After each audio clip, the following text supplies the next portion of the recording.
तो hello student, welcome back in my YouTube channel. आज की वीडियो में हम लोग क्लास 10th का चैप्टर 9 क्वेश्चन नंबर 11, चैप्टर का नाम है हाइट एंड डिस्टेंस का टॉपिक डिस्कस करने वाले हैं, जिसका क्वेश्चन नंबर 11 है।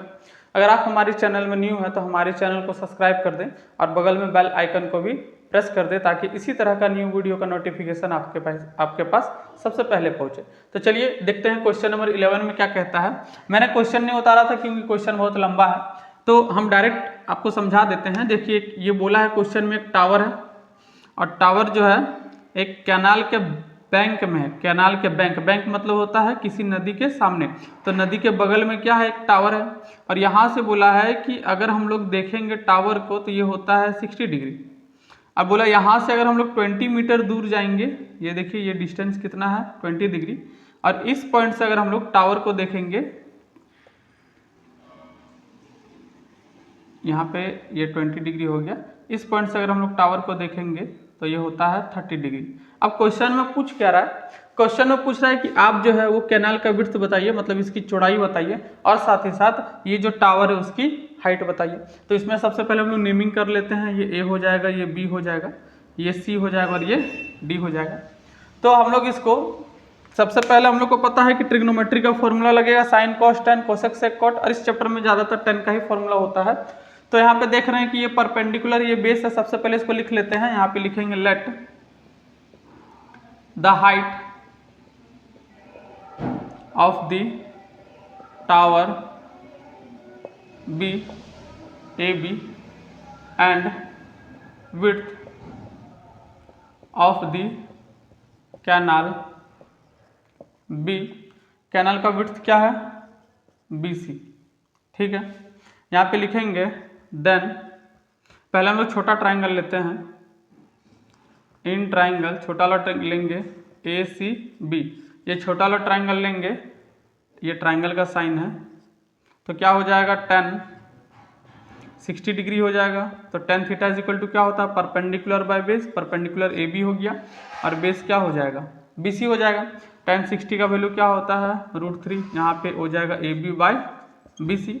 यहाँ पे ए बी को हमको निकालना है, तो ए बी बराबर क्या हो जाएगा, बी सी √3। इसको इक्वेशन 1 मान लेते हैं। अब इसी तरह हम लोग बड़ा वाला ट्राइंगल लेंगे, तो फिर से लिखेंगे अगेन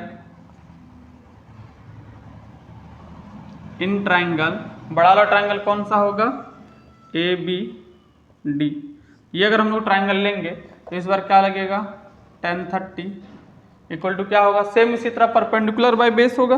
तो यहाँ पे परपेंडिकुलर क्या है, ए बी है, और इस बार बेस क्या होगा, देखिए इस ट्राइंगल में बेस छोटा वाला था, इस ट्राइंगल में क्योंकि बड़ा वाला ट्राइंगल है तो बेस पूरा हो जाएगा डी बी। ठीक है, अब यहाँ पे हम लोग फिर से हम लोग लिख सकते हैं tan 30 का वैल्यू होता है 1/√3, ए बी का वैल्यू ए बी और बी सी का डी बी का डी बी। ठीक है, अब यहाँ पे हम लोग क्या करते हैं, इसको क्रॉस मल्टीप्लीकेशन करेंगे तो यहाँ से ए बी बराबर आ जाएगा, क्रॉस मल्टीप्लीकेशन मतलब a b √3 equal to D b आ जाएगा, और यहाँ से ए बी आ जाएगा डी बी बाय √3। इसको इक्वेशन 1 मानते हैं। देखिए एक इक्वेशन में आया कि ए बी बराबर बी सी √3 है, और एक इक्वेशन में आया कि ए बी बराबर हमारा क्या है, डी बी बाय √3। तो दोनों इक्वेशन को आपस में इक्वेट करते हैं। आप इसको लिख लीजिए। ठीक है, इसको मिटा देते हैं।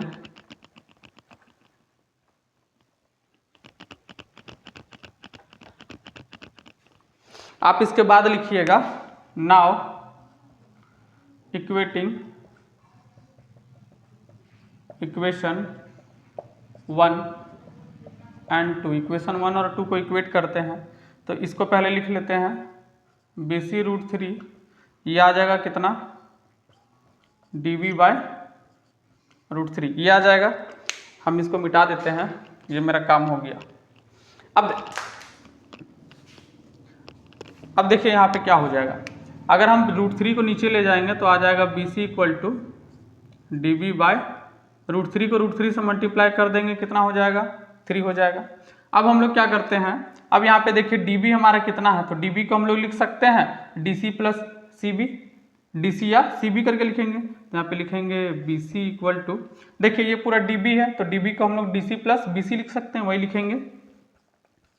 DC प्लस BC बाई कितना हो जाएगा 3 हो जाएगा। थोड़ा यहाँ पे भी क्रॉस मल्टीप्लिकेशन करेंगे तो यहाँ पे हो जाएगा 3BC equal to DC plus BC, BC को इधर ले जाएंगे तो 3BC minus BC equal to क्या आ जाएगा DC आ जाएगा। यहाँ पे 2BC इक्वल टू क्या आ जाएगा DC आ जाएगा। यहाँ पे देख सकते हैं 2BC किसके बराबर आ गया DC के बराबर आ गया। अच्छा DC का तो वैल्यू यहाँ पे दिया हुआ है तो लिख देंगे 2BC इक्वल टू DC का वैल्यू कितना दिया हुआ है 20 मीटर। तो यहाँ पे BC इक्वल टू कितना आ जाएगा 20 मीटर बाय 2, काटेंगे तो कितना आ जाएगा 10 मीटर। ये किसका वैल्यू आया BC का आया। अब हमको AB का भी वैल्यू निकालना है तो AB तो यही तो था, ये AB था या फिर ये भी AB था तो BC का वैल्यू या तो इसमें पुट कर दीजिए या तो इसमें आंसर सेम आएगा। अब यहाँ पे लिखेंगे, ध्यान दीजिएगा ये इक्वेशन नंबर 1 था तो इसी में हम लोग पुट करेंगे। ये BC आ गया तो BC किसका ये है विड्थ ऑफ द कैनाल। अब यहाँ पे लिखेंगे नाउ फ्रॉम, या फिर ऐसे लिखिए now putting the value of BC in equation 1 था ना, इक्वेशन 1 था उसमें तो क्या था कि AB बराबर BC रूट 3 था तो AB हमारा कितना BC हमारा कितना आ गया 10 मीटर रूट 3 दैट इज कितना आएगा 10 रूट 3 मीटर। ये हमारा किसका वैल्यू आ जाएगा AB का आ जाएगा। समझ में आ गया, मतलब AB का लेंथ जो है वो इतना आ गया और BC का इतना आ गया। लास्ट में आप लिख दीजिएगा hence the width of the canal will be 10 metre and the height of the tower will be 10 root 3 metre. अगर क्वेश्चन में वैल्यू दिया होगा रूट 3 का तो 1.73 होता है, उसका वैल्यू आप यहाँ पे पुट कर दीजिएगा, वो आपका आंसर आ जाएगा। तो मिलते हैं नेक्स्ट वीडियो में।